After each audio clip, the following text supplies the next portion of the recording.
Modeling kompetensi, kompetensi modeling. Jadi eh, kemampuan atau kemampuan apa saja yang harus siswa miliki ya untuk bisa menguasai pemodelan matematis ya. Kita ketahui bahwa pemodelan itu adalah satu apa ya namanya ability ya atau kemampuan siswa untuk merubah permasalahan dunia nyata menjadi permasalahan matematis ya, kemudian menggunakan konsep-konsep matematika untuk menyelesaikannya dan mengembalikan ya atau apa namanya menjembatani ya dari dunia matematika ke dunia nyata ya. Nah, tujuan utamanya pemodelan matematika itu untuk apa? Ya, untuk meningkatkan kompetensi pemodelan, ya, yaitu kemampuan dan kemauan untuk menyelesaikan masalah dunia nyata dengan menggunakan metode matematika. Nah, metode matematika itu kan ada banyak sekali ya, tergantung dari konteksnya, tergantung dari konsepnya. Nah, semua permasalahan masalah matematis bisa kita modelkan ya dengan berbagai jenis representasi ya. Ada yang menggunakan persamaan matematis, bisa juga menggunakan tabel, diagram gitu ya. Kemudian ada yang menggunakan grafik mungkin ya. Nah, itu masuk ke dalam metode matematika ya. Nah, ada satu kompetensi yang menarik yang penting untuk dimiliki seorang siswa ya, agar kompetensi modelingnya atau pengetahuan modelingnya itu lebih meningkat, yaitu kompetensi metakognitif di sini. Jadi menurut Map dan Stillman bahwa kompetensi metakognitif ini memainkan peran penting dalam proses pemodelan ya. Nah, bagaimana kalau kurang? Ini bisa menyebabkan masalah selama proses apa namanya pemodelan ya, atau ada situasi, ada obstacle, ada hambatan kognitif ya. Nah, ada dua pendekatan menurut Blumhood dan Jensen tahun 2003 ya, yang terkait dengan pemodelan matematika. Yang pertama ada yang namanya pendekatan holistik dan ada juga yang namanya pendekatan atomistik ya.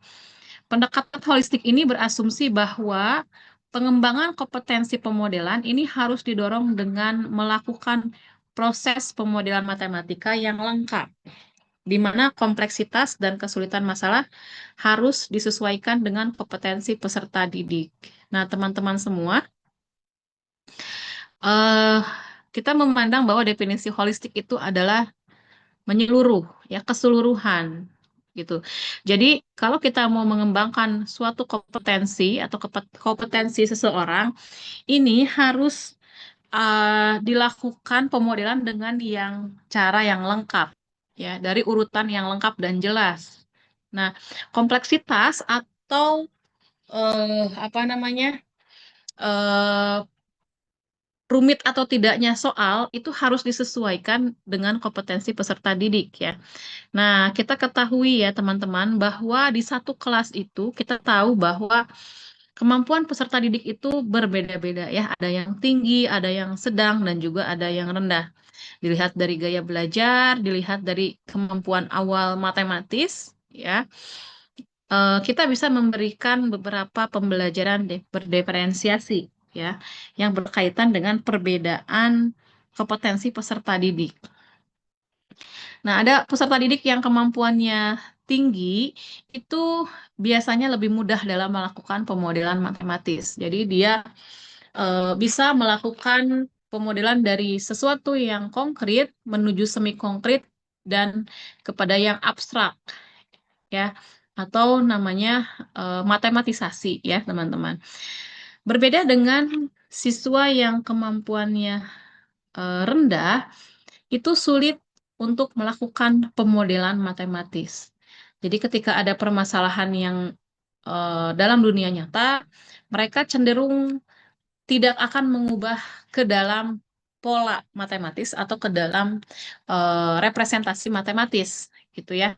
Karena apa? Karena tidak menguasai kompetensi metakognitif itu. Ya, jadi metakognitif itu merupakan eh, apa namanya salah satu kompetensi yang dapat mendukung pemodelan matematis ya. Jadi metakognitif itu seperti kemampuan seseorang untuk mengetahui apa yang dia kerjakan, ya, apa yang dia selesaikan, betul atau tidak caranya. Jadi bagaimana mengevaluasi kembali pembelajaran ya. Nah, jadi kalau holistik ini berkaitan dengan kompetensi yang harus dilakukan secara menyeluruh ya. Kalau kemarin kita belajar proses matematisasi itu dari OECD ya, ada yang apa namanya employ interpret ya. Eh, Kemudian ada juga yang dari HACMAT, beberapa siklus dari pemodelan matematis. Nah, itu harus dilakukan secara holistik atau secara keseluruhan. Kalau ada satu langkah-langkah yang tidak dilakukan oleh siswa, nah ini kompetensi pemodelannya akan berkurang ya. Kemudian ada yang namanya pendekatan otomistik. Di sini berasumsi bahwa implementasi masalah pemodelan lengkap, terutama di awal, akan terlalu memakan waktu dan tidak cukup efektif dalam mendorong kompetensi pemodelan individu. Jadi menurut pendekatan ini tidak memerlukan implementasi pemodelan yang lengkap ya, apalagi yang dilakukan di awal. Jadi kalau ada masalah, kita lakukan pemodelan langsung ya, ditulis apa yang diketahui ya, apa yang ditanyakan, kemudian buat pemodelannya, libatkan konsep-konsep matematis begitu ya, kemudian selesaikan soalnya, kembalikan ke dunia nyata.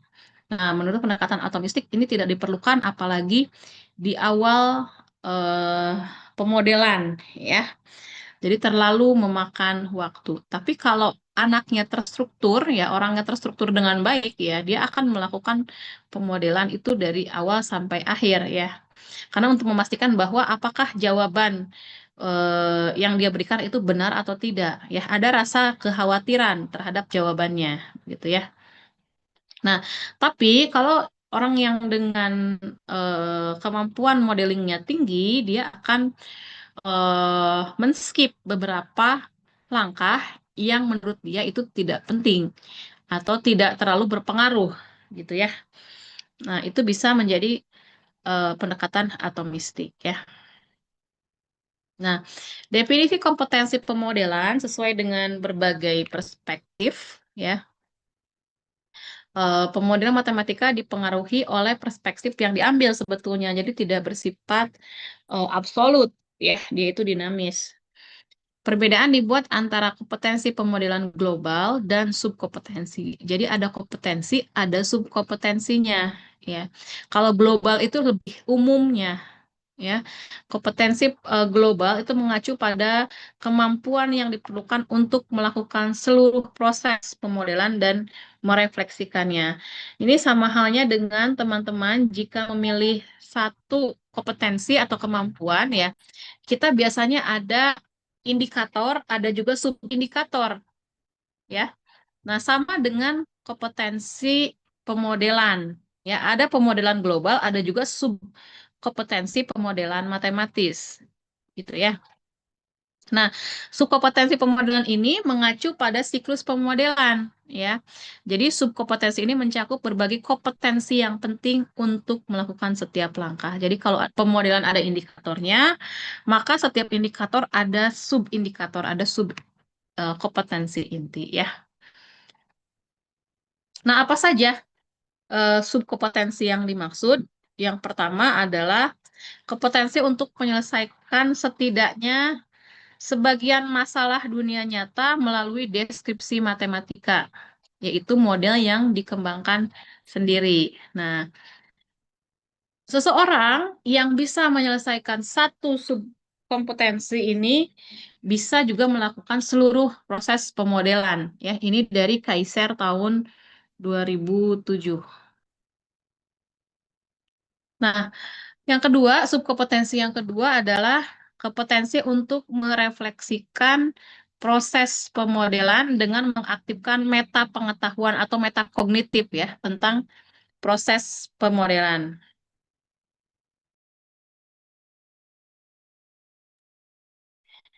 Nah, jadi subkompetensi yang kedua yaitu ada refleksi proses pemodelan ya, merefleksikan, melakukan metakognitif ya tentang proses pemodelan betul atau tidak sih apa yang saya modelkan ini gitu ya. Misalkan seseorang sudah membuat satu representasi matematis ya, satu permasalahan direpresentasikan sebagai bentuk y sama dengan x tambah 3 misalkan gitu ya. Nah, untuk mengecek itu dia nyalakan metakognitifnya.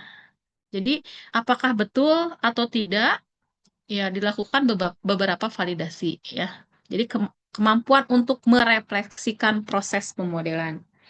Kemudian, subkompetensi yang ketiga adalah wawasan tentang hubungan antara matematika dan realitas.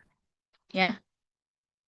Nah, tapi biasanya dalam soal-soal apa namanya dalam soal-soal PISA ya, soal-soal literasi itu hubungan antara realitas terhadap matematika. Jadi kebalikannya ya. Dari daily activity kepada matematika konteks gitu ya, ada jembatannya. Jadi salah satu subkompetensi yaitu pengetahuan tentang bagaimana menjembatani antara matematika dan realitas atau sebaliknya dari realitas ke matematika ya. Kemudian yang keempat, wawasan tentang persepsi matematika sebagai proses dan bukan hanya sebagai produk. Nah, jelas sekali ya, kalau kita ingin mengetahui kemampuan modeling siswa, itu tidak bisa hanya dengan soal PG atau pilihan ganda atau pilihan banyak ya. Tapi kita harus lihat proses matematisasinya seperti apa ya. Pemodelannya seperti apa. Ya, jadi yang kita analisis atau yang kita merasa tertarik itu kita tertarik dengan prosesnya, bukan eh, terkait dengan produknya. Yang kelima, wawasan tentang subjektivitas pemodelan matematika, yaitu ketergantungan proses pemodelan pada tujuan dan alat matematika yang tersedia serta kompetensi. Nah, teman-teman, berbagai alat matematika sudah kita ketahui ya. Ada kalkulator gitu ya.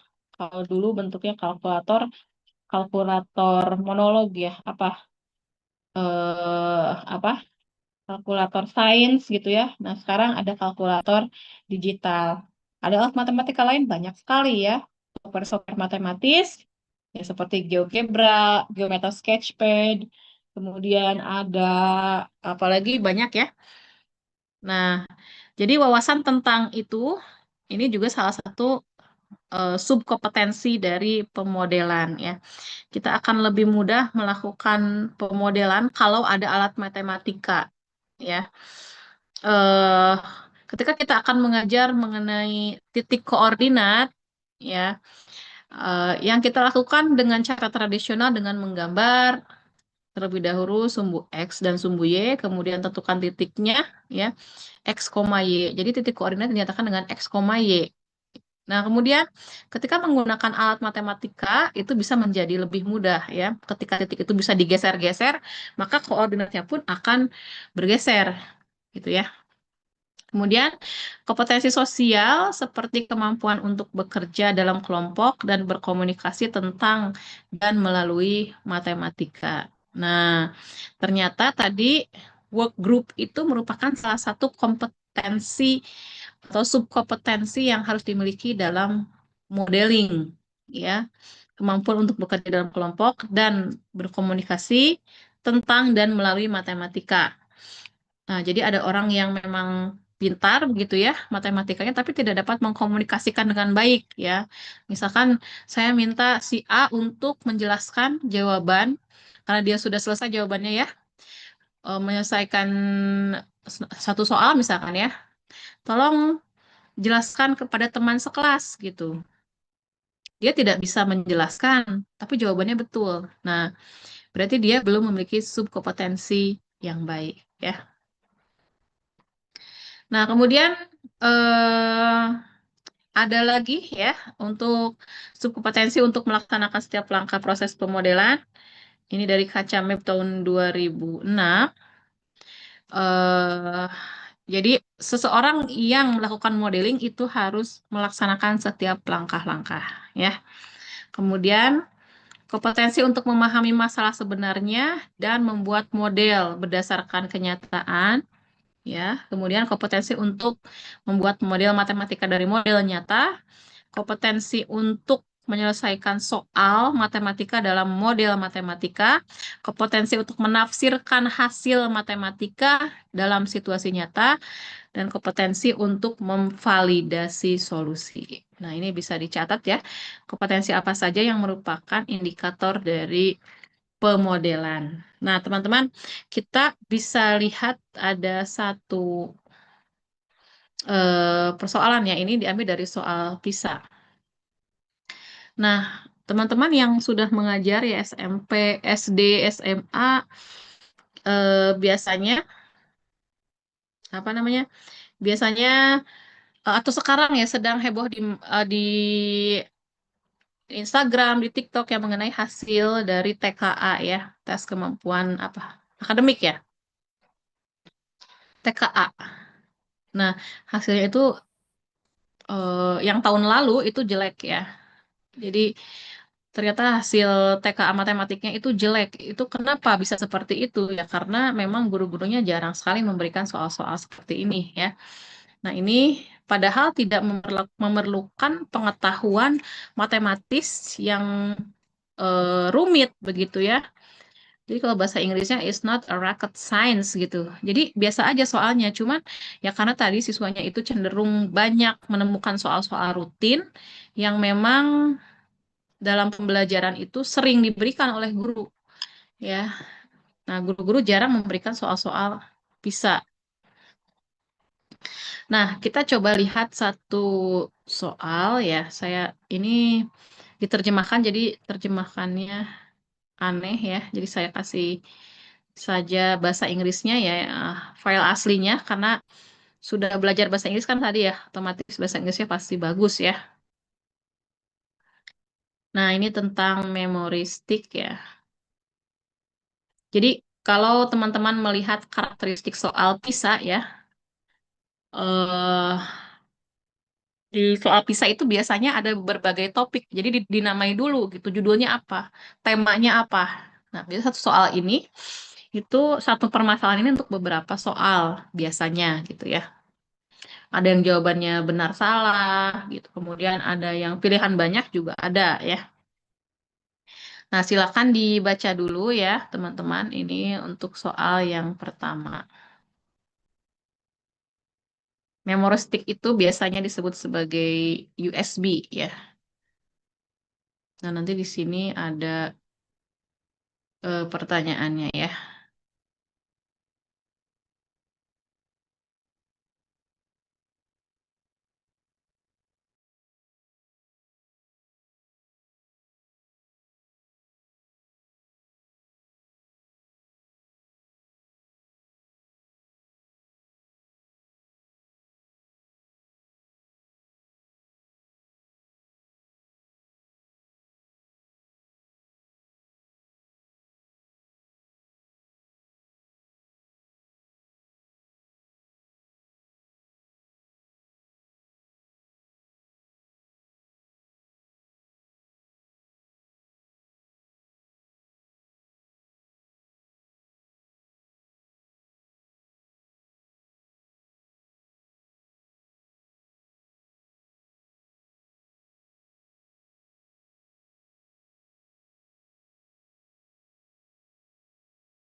Ya, ini sudah di screenshot belum yang ininya kondisinya ya, kondisi awalnya.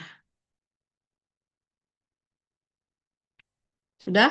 Kalau sudah, ini pertanyaannya.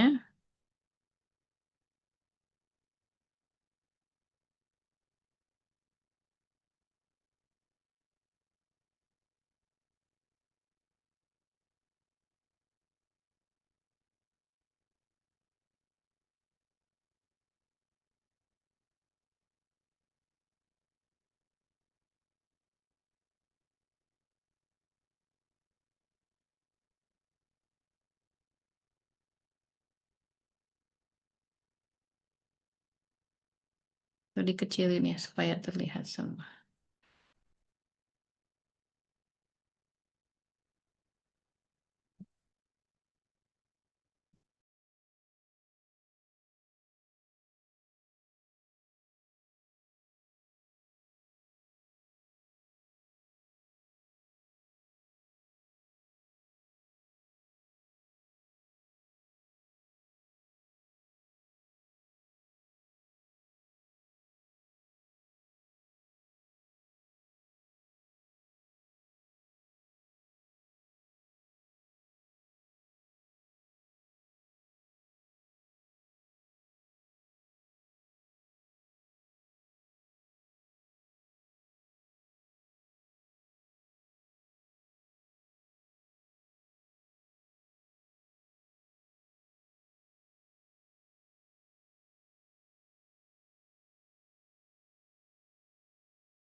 Oke, kasus yang pertama bagaimana?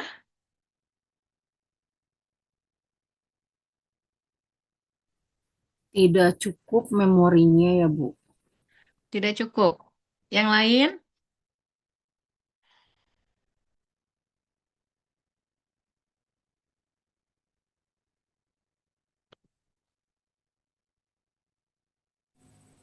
Sama Bu nggak cukup memorinya. Mau mindahin foto. Oke, kita bahas ya. Ivan has a memory stick that stores music and photo. The memory stick has a kapasitasnya 1 GB. Musiknya 650 megabyte, fotonya 198 megabyte, kemudian ada free space 152 megabyte ya.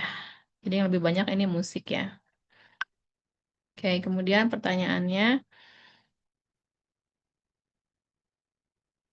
Ipan akan mentransfer foto sebanyak 350 megabyte ke dalam flash disk, tetapi tidak cukup ruang ya on the memory stick di flash disk tersebut.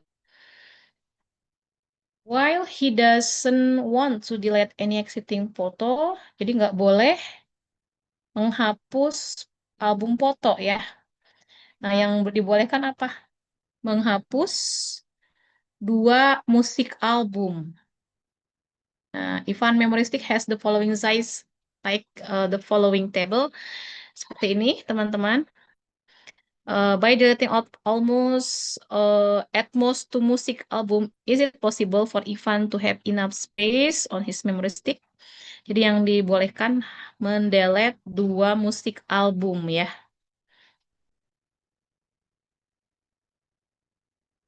Tadi dia mau masukkan berapa? 350.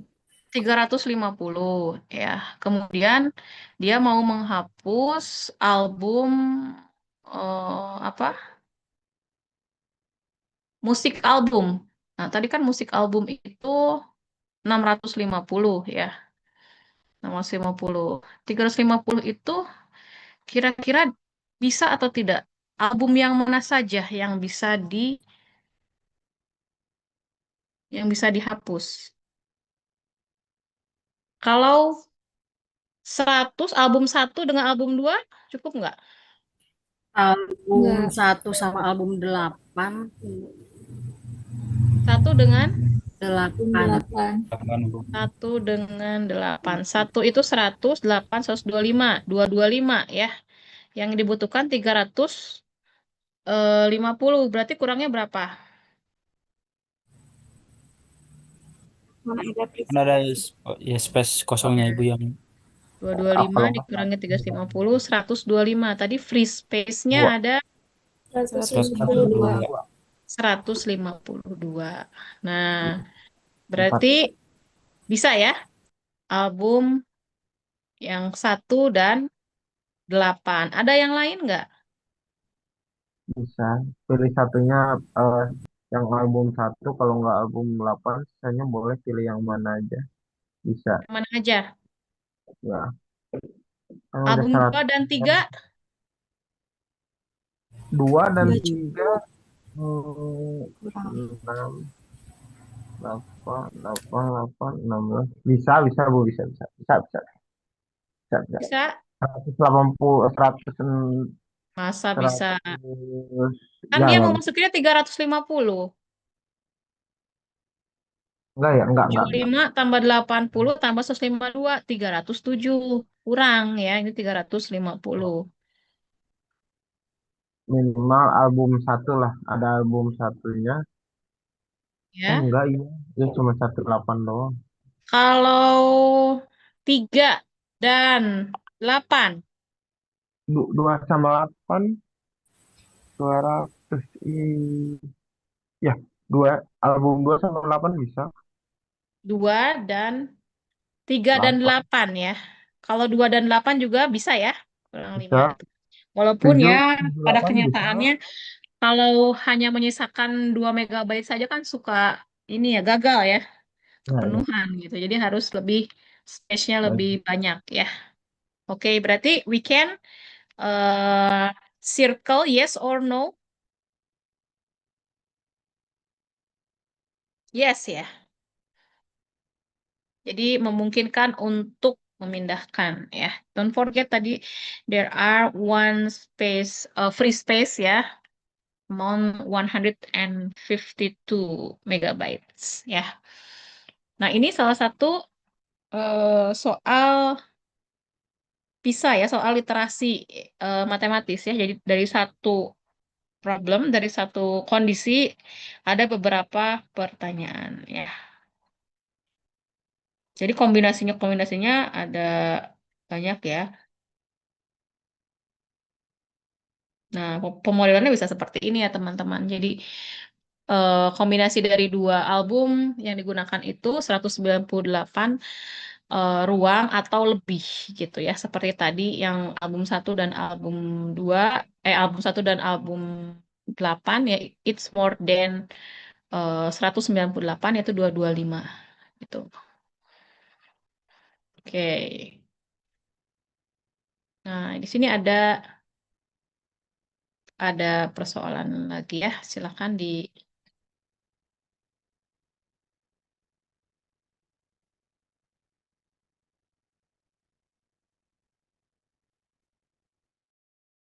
ini pertanyaan yang kedua ya.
Ya, bagaimana untuk soal yang ini?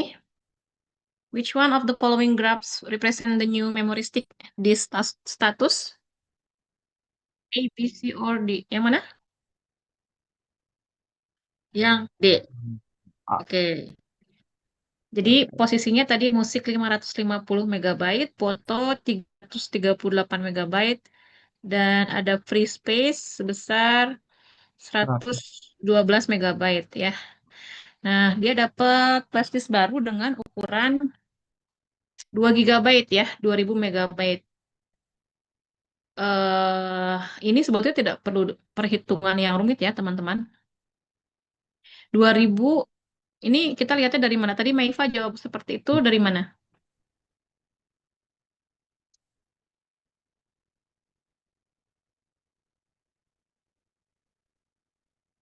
Bisa yang memperkirakan yang D, kenapa?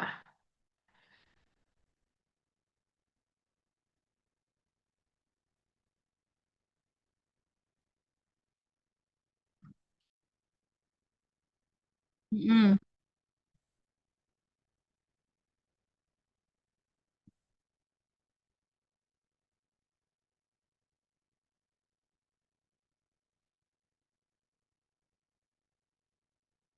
hmm,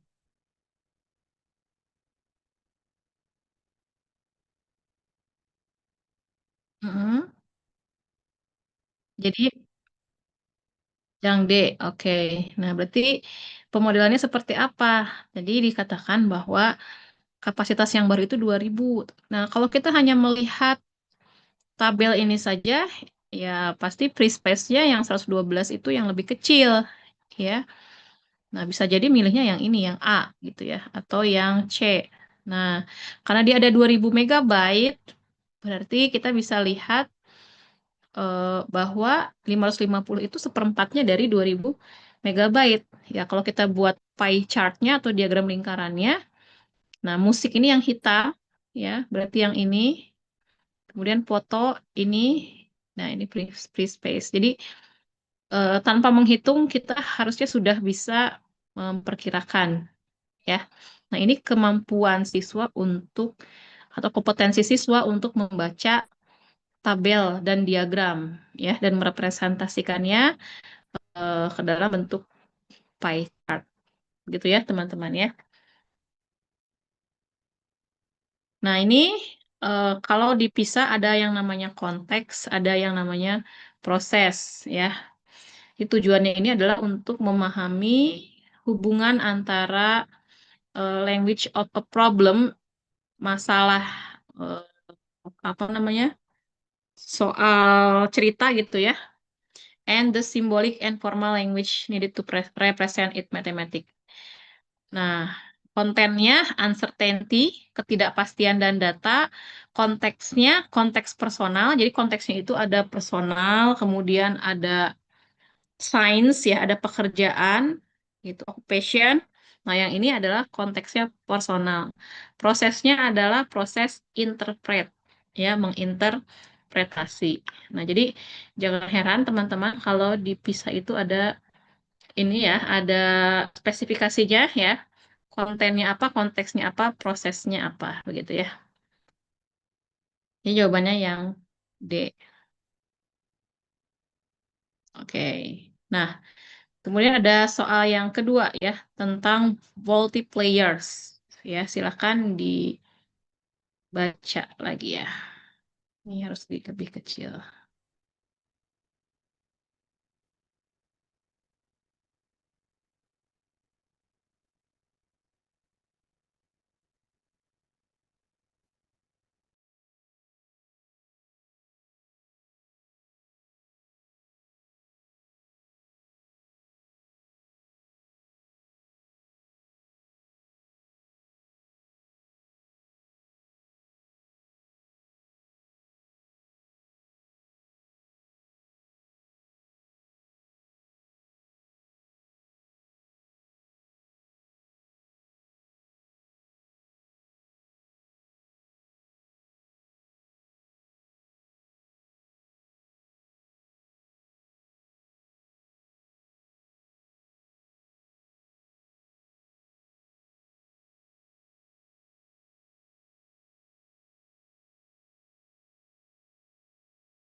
Oke, bagaimana? Soal yang ini tentang player yang rusak ya, faulty player. The electric company makes two type of electronic equipment.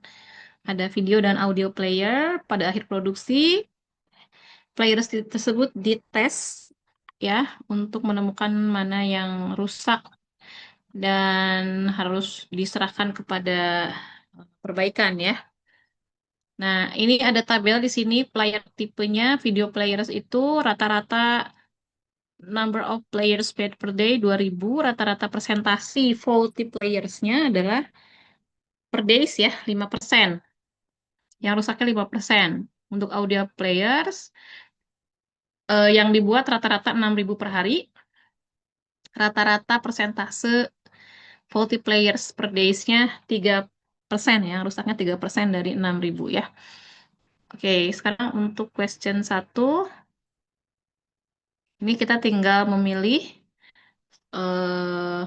apa namanya, correct atau tidak ya, betul atau tidak ya, berdasarkan statement yang ada di tabel. Yang pertama, 1/3 of the 1/3 of the players produced daily are video players. No, No. Kenapa no?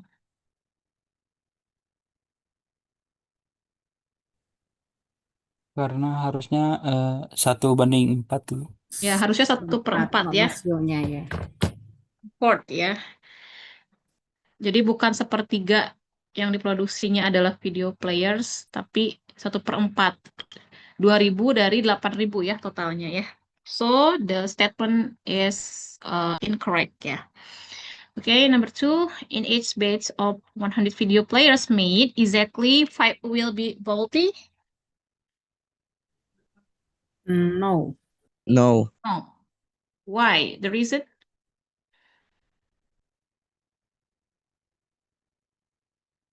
karena 5% itu nilai rata-rata jangka panjangnya, Bu. 5% itu rata-rata ya, bukan exactly. Di sini ada kata kuncinya exactly, tepat 5 akan gagal ya, akan rusak. Ya, berarti no. Oke. The last, even audio players is chosen at random from the daily production for testing, the probability that it will need to be repaired is 0.03. Yes. Betul ya? Nah, dari setiap audio player yang dipilih secara random sehari gitu ya, kemudian diteskan, kemungkinan bahwa harus diperbaiki itu sebanyak 0,03 atau 3%. Berarti jawabannya adalah yes. Nah, ini adalah salah satu konteks apa namanya, faulty players ya. Matematik kontennya masih uncertainty and data, kemudian konteksnya adalah occupational atau pekerjaan ya. Prosesnya apa? Prosesnya yang lebih banyak interpret seperti yang tadi ya. Oke, kita lihat lagi selanjutnya. Ini faulty players, players yang rusak gitu ya. Bentar.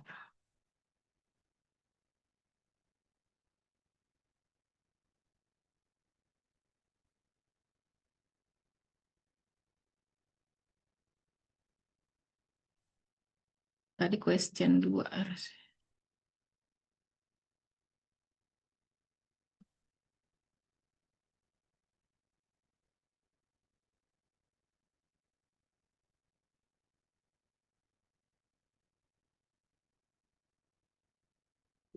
Oh, atau yang 3 aja langsung. Ya. The Tronic company also makes video and audio players. At the end of the daily production runs, the Tronic company's player are tested and those with faults are removed and sent to repair. Nah, ini sejenis ya tuh, cuma namanya Tronic company ya. The tables below compare the average number of player of each type that are made per day and the average percentage of multiplayers per day for the two company. Okay.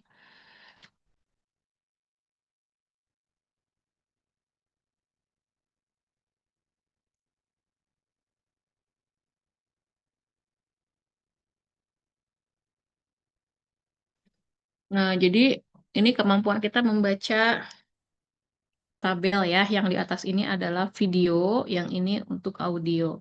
Tadi ada electric company, ada tronic company. Ya, electric company rata-rata video playersnya 2000, kemudian average percentage of faulty players 5%, yang tronic 7.000, kemudian ini perharinya ya, untuk audio, untuk video players, kemudian average percentage of faulty players per day-nya adalah 4%, dan seterusnya. Pertanyaannya, which of the two company, electric company or tronic company, has the lower overall percentage of faulty players? Show your calculation using the data in the tables above.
Gimana? Electric company has the lower percentage of faulty players, Bu. Electric company has the lower overall percentage of faulty players. Betul, yang lain?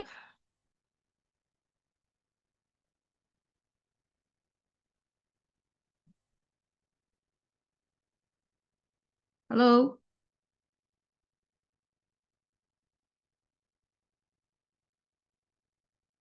Ya, Bu Emma, bagaimana caranya? Untuk masing-masing company itu dicari dulu, Bu, yang rusaknya. Video Mm-mm. players di electric company, video players itu kan 2.000. Saya kalikan dengan 5% ya, Bu, itu 5%. Hmm. Yang rusaknya 100 unit. Mm-mm. Terus audio players itu 6.000 dikali 3%. Itu sama dengan 180. Jadi total produksinya itu kan 2.000 tambah 6.000 itu 8.000. Kerusakan totalnya 280 dibagi dikali 100%, jadi 3,5%. Kalau Itu yang untuk trik. electric company. Kalau untuk Tronic sih sama, Bu, caranya. Jadi kalikan 7.000. persentasenya. Ya, Dan jadi kerusakannya ada di 300 unit, per total itu adalah sama 8.000 juga, kali 100% hasilnya 3,75. persen. Jadi, ya persen. Jadi yang paling kecil itu di electric company. Oke, nah itu ya, betul. Jadi siswa biasanya melakukan pemodelannya yang ini menggunakan perhitungan aritmetik ya. Jadi kita kalikan dulu dengan persentasenya dan ditotalkan ya per company 2.000 elektrik itu 2.000, 6.000, 8.000. Itu dari total keseluruhan sehari ditambah dengan berapa banyak yang player yang rusak gitu ya. Kemudian kita bandingkan mana yang lebih rendah persentasenya ya, yang faulty-nya. Nah, begitu ya, ibu-ibu, itu adalah salah satu baru dua contoh ya, dua contoh soal PISA ya, yang ini juga ada banyak sebetulnya yang bisa kita explore ya. Nanti tugasnya juga ibu-ibu harus bisa, ibu-ibu bapak-bapak di sini harus bisa untuk membuat konten soal PISA seperti ini ya. Nah, jadi ada kompetensi-kompetensi pedagogis yang harus dimiliki seseorang untuk bisa menyelesaikan soal-soal modeling seperti tadi. Gitu ya, teman-teman. Nah, demikian mungkin ya untuk perkuliahan hari ini. Nanti untuk materinya saya share di LMS ya, ibu-ibu, bapak-bapak semua. Untuk kehadiran saya screenshot saja dari eh, Zoom meeting ini ya. Sebentar.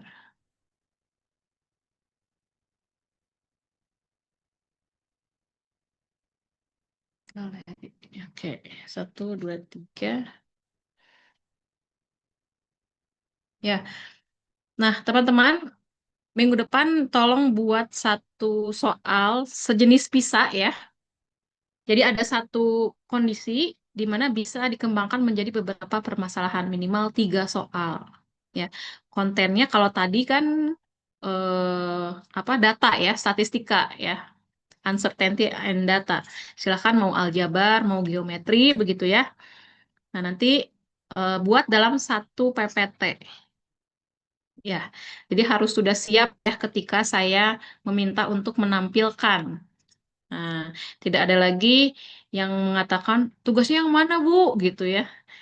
Oh, perasaan nggak ada tugas, Bu. Nah, jadi mohon dicatat ya.